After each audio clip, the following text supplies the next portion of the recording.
desierto no siempre fue libre. Hubo un tiempo en que incluso el aire parecía pertenecer a Faraón. Egipto brillaba bajo el sol como un reino eterno.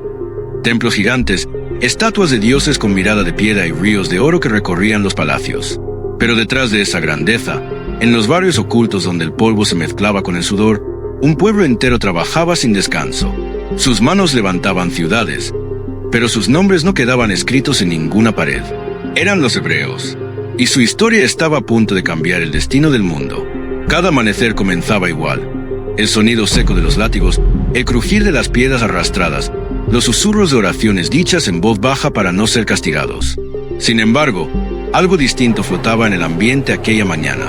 No era miedo, era expectativa, como si el universo contuviera la respiración. En un rincón olvidado del desierto, lejos de los ojos del imperio, un pastor observaba una montaña envuelta en un resplandor imposible. No era fuego común, no consumía la madera, no producía humo, ardía, pero no destruía. Moisés dio un paso, luego otro. Su corazón latía como un tambor de guerra. El silencio era tan profundo que podía escuchar su propia sangre correr por las venas. Frente a él, la zarza ardiente iluminaba la arena como si el sol hubiese descendido del cielo solo para hablarle a un hombre. Y entonces, una voz rompió el tiempo. No provenía del viento, no provenía de la tierra, provenía de algo más antiguo que ambos. He visto el sufrimiento de mi pueblo, y tú serás quien lo libere. Las palabras no solo resonaron en sus oídos, sino en su alma. Moisés sintió miedo, duda, incredulidad, pero también una fuerza que jamás había sentido. No era el poder de un rey, ni el de un ejército. Era el peso de un propósito. Esa noche, mientras las estrellas cubrían el cielo como un manto infinito, Moisés comprendió que no estaba frente a una simple misión. Estaba frente al inicio de una revolución divina. Y sin saberlo aún, el primer paso hacia la libertad acababa de darse. Aunque en Egipto, el faraón todavía dormía convencido de que su imperio era eterno. El amanecer llegó con un tono distinto, como si el cielo hubiese cambiado de opinión durante la noche. Moisés descendía de la montaña con la mirada transformada. Ya no era solo un pastor errante. Algo en su andar revelaba determinación, una chispa que ni el desierto podía apagar. Cada paso levantaba polvo, pero también levantaba destino. Sabía que regresar a Egipto no era un simple viaje, era caminar directo hacia el corazón del poder que una vez lo había expulsado. Mientras tanto, en los campos de trabajo, los hebreos sentían un cansancio que iba más allá del cuerpo. Era un agotamiento del alma. Las piedras parecían más pesadas que nunca y los capataces gritaban con más furia que de costumbre, como si presintieran que algo invisible se movía entre la multitud. Un rumor comenzó a correr como fuego entre la paja seca. Alguien viene, alguien que hablará por nosotros. Nadie sabía su nombre, pero todos querían creer. En el palacio, el faraón se contemplaba en un espejo de oro pulido. Sus ojos reflejaban seguridad absoluta. Había nacido para gobernar, para mandar, para ser obedecido. Para él, los esclavos no eran personas, eran recursos, engranajes de una máquina eterna llamada Egipto. No sabía que el destino ya había pronunciado su nombre. El camino de Moisés era largo y peligroso. Las noches eran frías, y el silencio del desierto a veces parecía susurrarle dudas. ¿Y si fallas? ¿Y si nadie te escucha? ¿Y si el faraón te destruye? Pero entonces recordaba la voz, no el sonido, sino la certeza. Y seguía caminando. Cuando finalmente divisó las primeras torres de Egipto en el horizonte, el sol caía como una moneda de fuego detrás de las pirámides. La ciudad parecía intocable, invencible, eterna. Pero Moisés ya no la veía como un gigante, la veía como una puerta que debía abrirse, aunque fuera con el peso del cielo mismo. Y mientras la noche cubría los muros del imperio, un hombre se acercaba con una misión imposible en sus manos, sin saber que al cruzar esas puertas, no solo desafiaría a un rey, sino a la historia misma. Las puertas de Egipto se alzaban como colosos de piedra, custodiadas por guerreros con lanzas brillantes y miradas vacías. Miles de personas entraban y salían cada día. Pero aquella tarde, un solo hombre cargaba un peso que ningún ejército podría sostener. Moisés cruzó el umbral. El sonido de la ciudad lo envolvió de inmediato. Mercados gritando ofertas, carros de madera golpeando el suelo, templos resonando con cantos a dioses de oro. Todo seguía igual y, sin embargo, para él, todo era diferente. Cada rincón traía un recuerdo, su infancia en palacio, su huida, su culpa, su exilio. Egipto no solo era un imperio, era una herida abierta. Pero no estaba solo. Entre la multitud, un hombre avanzó hacia el compaso firme. Sus ojos se encontraron sin palabras previas, como si el tiempo hubiera esperado ese instante. Era Aarón, su hermano. No hubo necesidad de explicaciones largas. Bastó una mirada para entender que algo grande estaba por comenzar. El pueblo está cansado, pero aún cree, susurró Aarón. Entonces no hemos llegado tarde, respondió Moisés. Esa noche, en una casa humilde iluminada por una sola lámpara de aceite, se reunieron con los ancianos hebreos. Las paredes eran frágiles, pero la esperanza que llenaba el lugar era más sólida que cualquier palacio. Moisés habló de la voz en el fuego, de la promesa, de la liberación. Algunos lloraron, otros dudaron. Todos sintieron un estremecimiento imposible de ignorar. Por primera vez en generaciones, alguien no hablaba de sobrevivir, hablaba de ser libres. Mientras tanto, en el palacio, el faraón celebraba un banquete rodeado de música y perfumes exóticos.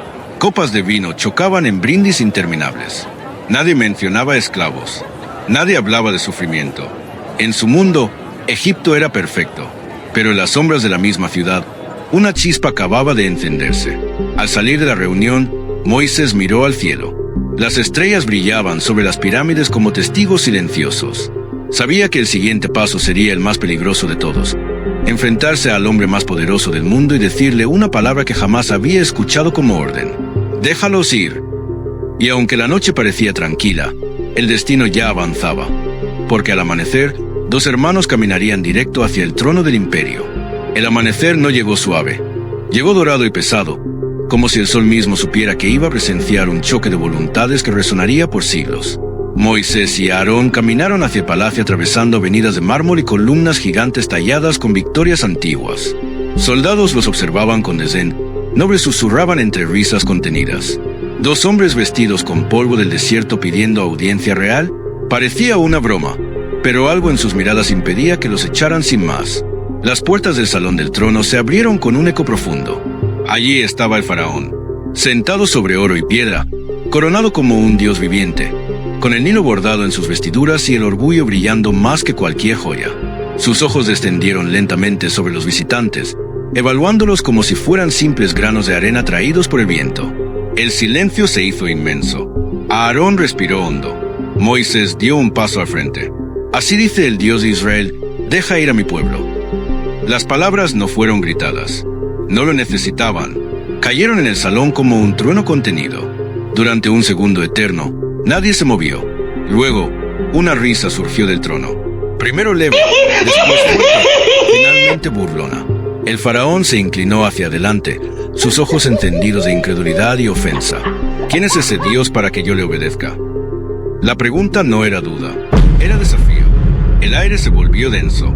Los consejeros se removieron inquietos. Los guardias ajustaron sus lanzas. Moisés sintió el peso del momento presionando su pecho, pero no retrocedió. No estaba allí como fugitivo, ni como príncipe caído. Estaba allí como mensajero de algo que no podía ser encadenado. El faraón se levantó lentamente. Cada paso que dio retumbó en el suelo como un martillo sellando decisiones. Si quieren libertad, trabajarán el doble. La sentencia cayó fría y definitiva. Los hebreos no serían liberados. Serían quebrados. Cuando Moisés y Aarón salieron del palacio, el sol ya estaba alto, pero la ciudad parecía más oscura que antes. Sabían que no habían iniciado una negociación. Habían iniciado una guerra invisible. Y mientras el eco de la risa del faraón aún resonaba en sus oídos, una certeza se encendió como fuego interior. Si un corazón de piedra no escucha palabras, entonces el cielo tendría que hablar con poder. El peso de la orden del faraón cayó sobre el pueblo hebreo como una losa de granito. Ya no solo debían cumplir con su cuota de ladrillos, ahora debían recoger su propia paja, extendiendo sus jornadas hasta que la luna era el único testigo de su agotamiento. El aire en Gosén se llenó de lamentos, y las miradas que antes buscaban esperanza en Moisés, ahora le devolvían reproches. Moisés caminaba entre ellos, sintiendo cada látigo en su propia piel. La duda es un veneno lento, y él lo sentía correr por sus venas. ¿Había regresado solo para empeorar las cosas? «Espera», susurró una voz en su interior, más fuerte que el ruido de las canteras.